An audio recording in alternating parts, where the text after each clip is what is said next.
Let's start here. In your budget speech in February, you did say that the ANC would retain its majority for these elections. Do you still believe that 24 hours out? We are going to have more than 50% outcome of these elections. I'm quite confident. Why are you confident about that? It's because of the work we've been doing. I know there have been a number of polls which suggest that we may go below the 50% mark.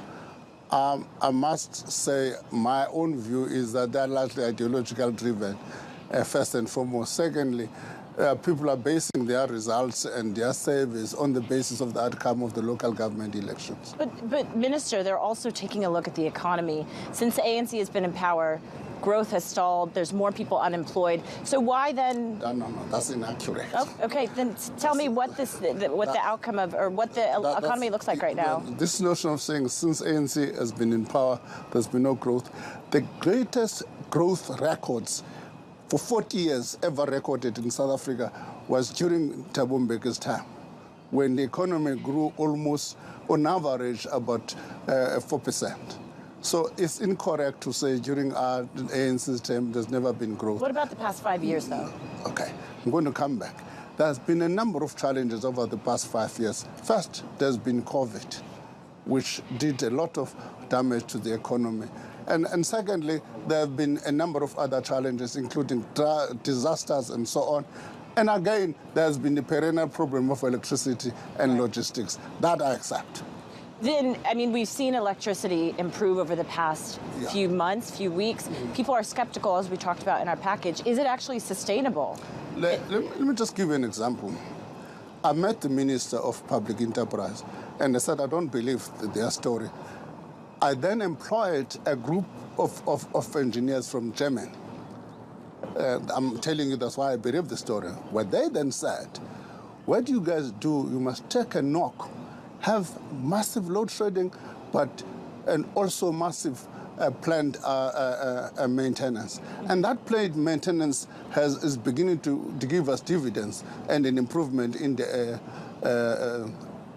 in the performance of this power station. Does that mean then you revise your forecast for economic growth in 2024? We may, not now.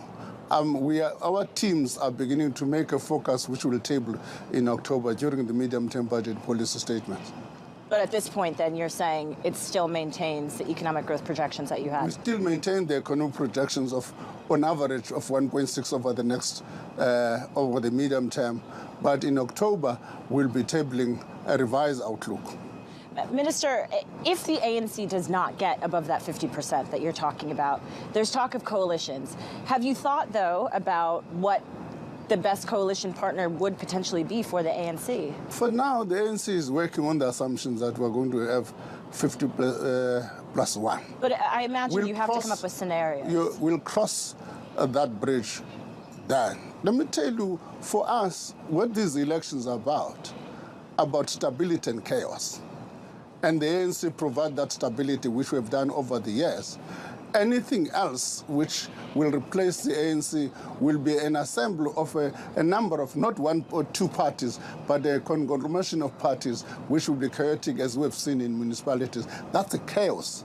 So for us, South Africans have got to choose between stability and chaos. Would there be a medium, though, that is not full chaos, as what you're describing? We will cross that bridge when the election's tomorrow. No, let me just say, we are working, if anything comes about, say on the 3rd, the IEC has promised to certify the results by the 3rd. We will cross that bridge when we get there, but whatever we do will be based on stability. Stability. And is there a basis for stability in particular that you're focused on today going into May 29th? After May the 29th, whatever the outcome, the ANC will focus on what will be in the best interest of the country, in particular, the stability of the country. Let's talk about something the president recently did, which was pass the NHI bill. Many people are looking at the economy stalling and asking, where is the money going to come from for a bill like this? I mean, how do you grow an economy and pay for social welfare in this situation? Let me just say, there's more really rhetoric than facts on the NHR, okay? On the NHR. What is happening is that we've had our meeting with our health colleagues. At the moment, over the next 1 or 2 years, we'll be focusing on two aspects. What are those two aspects? The first one is institution building, is building the institution, which is National Health Insurance. What are the elements of that? We've got to set a company, register it in terms of the PFMA, and populate it.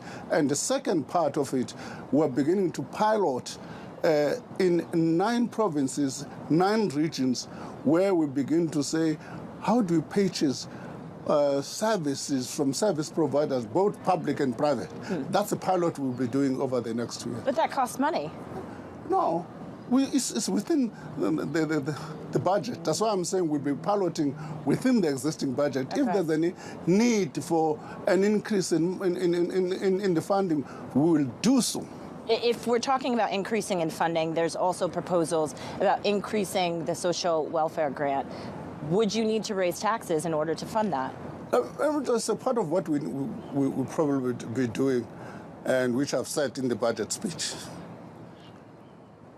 We need to look at the entire comprehensive social security, which has got 3 dimensions into it: social insurance, social assistance, active labor market policies. If you look at the current framework, a lot of social insurance funds exist in the system. You need to how to integrate them and change the benefit structure.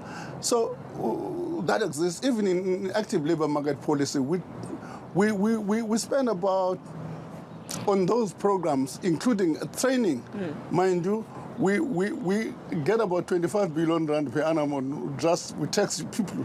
It's money that doesn't exist. So then you would not need to raise taxes. You're not considering that. Not at this stage. I'm not thinking about that. Would you? Mind you, the 350 or the 370 now is already built into the fiscal framework. Okay, so why is there concern then about potentially needing to raise taxes? There's more politics into the debate than fact. There's more politics into the debate than fact. For instance, I've seen a court application by Solidarity, which misses a number of points. For instance, they talk about a procurement which is unconstitutional. Secondly, it talks about there's no money bill. I table a money bill every year. So why do they? So there's more politics than fact. Do you think you can still get investors, international investors, invested into this economy? There will be international investors investing into the economy. If you look at the Intact report, South Africa still attracts more investment than any economy on the African continent. Okay. Minister, really quick before I let you go, I've heard from advisors, they're advising you not to stay in the ministerial position, Minister of Finance. Would you consider that? Do you want to stay in this position? Look, who's advisors? We've had some reporting that there are advisors advising you against staying in the ministerial position. Look, age is not on my side, okay? But if I'm asked to serve, I'll serve. Then, you know, as a minister, you don't decide your fate. The president appoints you. If a president decides to appoint me for another term, I'll avail myself.